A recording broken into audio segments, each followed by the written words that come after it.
ఉన్న బంగారాన్ని విడిపించి ఆ రోజున్న మార్కెట్ ధర కట్టి మిగిలిన డబ్బును మీకు అందిస్తుంది కొమ్మూరి గోల్డ్.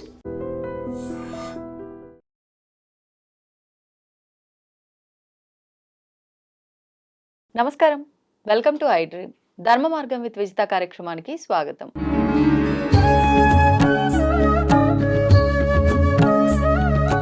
ప్రస్తుతం మనతో పాటు ఉన్నారు శ్రీ కామాఖ్య అమృత శోధన సంస్థ వ్యవస్థాపకురాలు వేణుశ్యామ గారు. ఇప్పుడు అమ్మతో మాట్లాడి మరిన్ని విషయాలు తెలుసుకుందాం. నమస్కారం అమ్మ. అమ్మ, మనం ప్రస్తుతం ఉన్నది విశ్వావసునామ సంవత్సరం. ఇప్పుడు వెళ్ళబోతోంది శ్రీ పరాభావనామ సంవత్సరం. అంటే పేరు వినగానే కొంచెం అన్నిటికీ మనకు ఇబ్బందికరంగా ఉంటుందేమో అనే వాతావరణం చాలామంది అనిపిస్తుంది, చాలామందికి కూడా. నిజంగా సంవత్సరంలో అంటే సంవత్సరం ఏ నేమ్తో అయితే, అంటే ఏ నామంతో అయితే మొదలవుతుందో దాన్ని బట్టి ఏడాదంతా ఉంటుందా?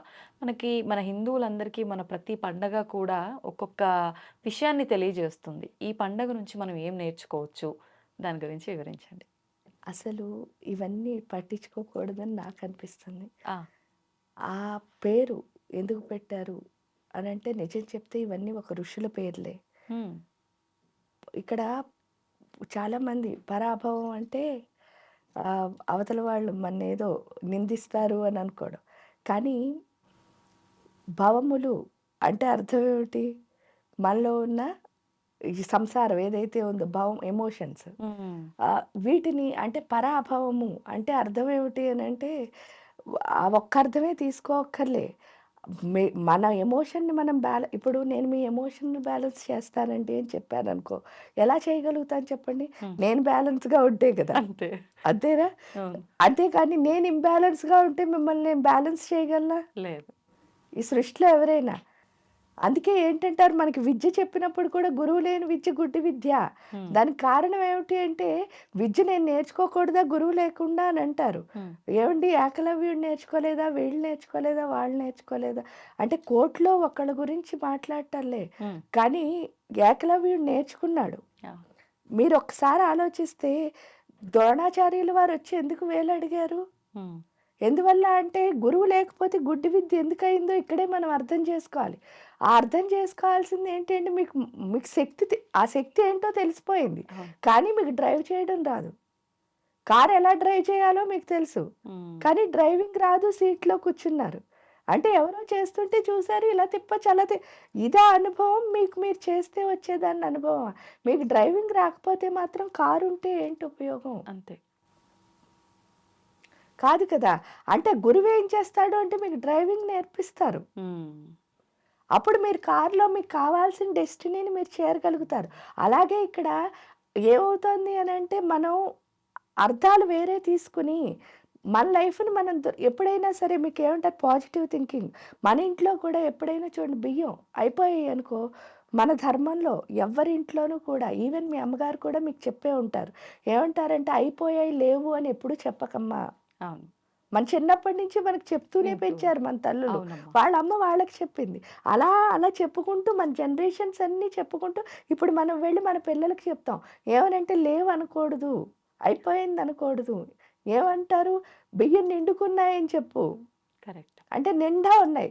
దీపం ఆరిందని చెప్పకండి. ఏమంటున్నారు? కొండ ఎక్కిందని. అంటే అంత పెద్ద దీపం అయిందని చెప్పమంటున్నారు. మీకు అర్థమైందా? ఎందుకు అలా పాజిటివ్గా థింక్ చేయమన్నారు అని అంటే, మనం ఏదైతే రిపిటేటివ్గా రిపీట్ చేస్తున్నామో అది మంత్రం అయిపోతుంది. ఇక్కడ ప్రతిసారి చూడండి, పరాభవం అంటే మీకు అన్నీ నిందలే వస్తాయండి, ఇవి వస్తాయండి, అవి వస్తాయండి అని మనం 10 సార్లు చెప్పుకున్నాం అనుకో, వచ్చేవి ఏమిటి చెప్పండి? అంతే, అవే వస్తాయి. కానీ ఇక్కడ పరాభవము అంటే అర్థం ఏమిటి అని అంటే, మన లోపల ఏదైతే ఈ యొక్క ఎమోషన్స్, ఇన్నర్ ఎమోషన్స్ ఉన్నాయో, భవములు అంటే అవే కదా, భవరోగములు అంటే అర్థం ఏమిటి? లోపలున్న ఏదైతే 2 ఎమోషన్స్, మనకున్న కన్ఫ్యూజన్స్, ఉందా లేదా, అవునా కాదా, చైనా వద్దా, ఇలా కొట్టుకుంటూ ఉంటాం. లేకపోతే అయ్య బాబాయ్ ఇక్కడికి ఎందుకు వెళ్ళాను, ఈవిడితో నాకేం చేస్తూ, ఇలాంటివన్నీ మనకి పిచ్చి పిచ్చి ఆలోచనలు. ఆ ఆలోచనలతో మనకి మనం భయపడుతూ ఏం చేస్తున్నావు? భయాన్ని పక్క వాళ్ళకి అందిస్తున్నావు. ఇప్పుడు ఏం చెప్తున్నారు? ఈ ఉగాది నుంచి మనకు కొత్త సంవత్సరం, వసంత మాసం. దాన్ని ఎప్పుడు చూడండి, దాన్ని ఎప్పుడు ఏమన్నారు? వసంతము, వసంత ఋతువు. వసంత ఋతువు అంటే ఏంటి? రంగులు, అంటే కలర్ఫుల్గా ఉంటుంది మన జీవితం అని. ఆ ఋతువే కలర్ఫుల్గా ఉంటుంది. చూడండి, చెట్లు చిగురిస్తాయి, కోకిల కూస్తుంది, అన్నీ మంచే వస్తున్నాయి. అంటే మన లోపల మాత్రం చెడు ఎందుకు వస్తుంది చెప్పండి? అదే ఎప్పుడైతే ఈ భవరోగములు తగ్గాయో అప్పుడు ఏమవుతుంది అంటే అందరిలో ఉన్న ఎమోషన్స్ తగ్గించగలుగుతాం. ఎప్పుడైతే ప్రకృతి అంతా ఎమోషనల్లెస్‌గా ఉందో అప్పుడు నేచర్ కెలావిటీస్ అన్నవి ఏమవుతాయి? తగ్గుతాయి. ఈ గ్లోబల్ వార్మింగ్ నేచర్ కెలావిటీస్ తగ్గితే నిజంగా వసంతాన్ని మనం చూడగలుగుతాం. అది మనకు అర్థం అవ్వడానికే ఉగాది. పరాభవనామ సంవత్సరం అంటే తప్పు కాదు. కానీ మనం ఎలా థింక్ చేస్తే అదే మనకొస్తుంది. ఆ, అందుకే నేనంటే జ్యోతిష్ శాస్త్రము అన్నది చాలా గొప్పది. అవును. ఎందుకు అంటే దాన్ని చూసి మనం ఏం చేయాలి అంటే మనకొస్తున్న దాన్ని ఎలా తట్టుకోవాలి, నుంచోవాలి అన్నది మనం తెలుసుకోవాలి. అవును. కానీ ఏం చేస్తున్నామంటే అది ఒక వీక్‌నెస్ కింద మార్చుకుని ఉమ్, ఉమ్. మనని మనం ఏం చేస్తున్నాం? తగ్గించుకుంటా. తగ్గిచ్చేసుకుంటున్నాం. మీ జ్యోతిష్కంలో కాదు ఎందులో ఏదున్నా సరే అన్నిటిపైనే భగవంతుడున్నాడు. ఉమ్, మీ పైన, ఆ ప్లానెటరీ పైన అన్నిటిపైన భగవంతుడున్నాడు. ఆ భగవంతుడిని కనుక మనం కనుక ప్రతి పట్టుకుంటూ. క్షణం చి ఏంటి అంటే భగవంతుడి అనుగ్రహం మన పైన ఉందనుకోండి, ఈ గ్రహాలు ఏవైనా పనిచేస్తాయా? చే- ఆ అనుగ్రహాన్ని ఎవరు తెచ్చుకోవాలి అంటే మనమే. అవును. రోజు ఏం చేయాలి అంటే ఏదో ఒక పూజో, మంత్రమో చేసి ఆ దేవుడితో మనం ఏం పెట్టుకోవాలి? బంధం. రిలేషన్ పెట్టుకోవాలి. ఆ బంధమే పెట్టుకోవాలి. ఎప్పుడైతే మన బంధం బలపడుతుందో అప్పుడు దేవుడి అనుగ్రహం మన పైన కలుగుతుంది. కలిగితే ఇవేవి పనిచెయ్యవు. ఆ, మనలో ఉన్న శక్తిని మనమే బయటకి తీసుకోవాలి. ఎప్పుడైనా సరే ఒక శాస్త్రం ఏం చేయాలి అనంటే అదేంటంటే శ్రీ విద్య ఉపాసన అయినా సరే, ఉమ్, లేకపోతే మంత్రశాస్త్రం, ఈ వేదాలైనా సరే, లేదా జ్యోతిష్ శాస్త్రం అయినా సరే, ఇంకే శాస్త్రం అయినా సరే, ప్రతి శాస్త్రం కూడా మనలో ఉన్న శక్తిని పెంచాలి. ఆ, మన ఇండివిడ్యువాలిటీ, మనం నుంచునే స్థితి, మన ఆత్మశక్తి, ఆ, మన కాన్ఫిడెన్స్ ఇవన్నీ పెంచాలి. అంతే తప్ప అవన్నీ మన బలహీనతలు కాకూడదు. మన బలాలు అవ్వాలి.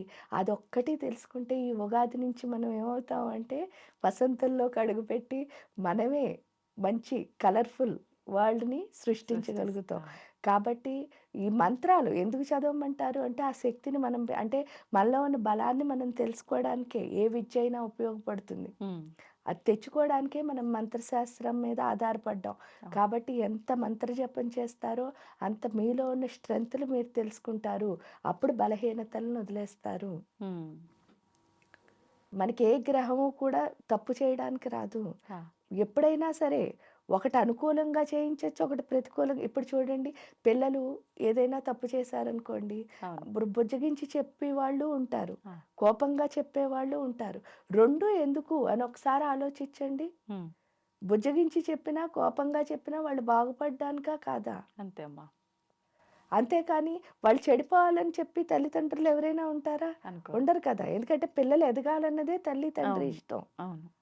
కాబట్టి అది ఎలా చెప్పినా సరే వాళ్ళ ఎదుగుదలే కోరుకుంటున్నారు వీళ్ళు ఉమ్, ప్యూర్‌గా. నిజం. వాళ్ళ మంచే కోరుకుంటున్నారు. అది ఎవరు అర్థం చేసుకుంటారో ఆ పిల్లలు ఏమవుతారు అంటే గొప్పగా వృద్ధిలోకి వస్తారు. వృద్ధిలోకొస్తారు. అది మనకు అర్థమైందా? శాస్త్రం ఎప్పుడూ మన బలం అవ్వాలి, బలహీనత అవ్వకూడదు. ఉమ్, కాబట్టి పరాభవం అంటే మనలో ఉన్న భవరోగములు తగ్గించుకొని ఈ అంటే మనం ఎంత గొప్పగా ఎదిగితే ఈ సృష్టినంతటిని అంత గొప్పగా ఎదిగించగలము అన్నది మనకి ఆ నామ అర్థం. సంవత్సరం చెప్తోంది. కాబట్టి దాన్ని అర్థం చేసుకున్నామా మనం ముందుకి హ్యాపీగా వెళ్ళి ఈ వసంత మాసం నుంచి చక్కగా గ్రీష్మ ఋతువు, అలా శిశిర ఋతువు వరకు వెళ్ళి ప్రతి ఋతువులోనూ ఒక్కొక్క అందాన్ని, ఒక్కొక్క ఆనందాన్ని పొందగలుగుతాం. అంతే అమ్మా. ధన్యవాదాలమ్మా.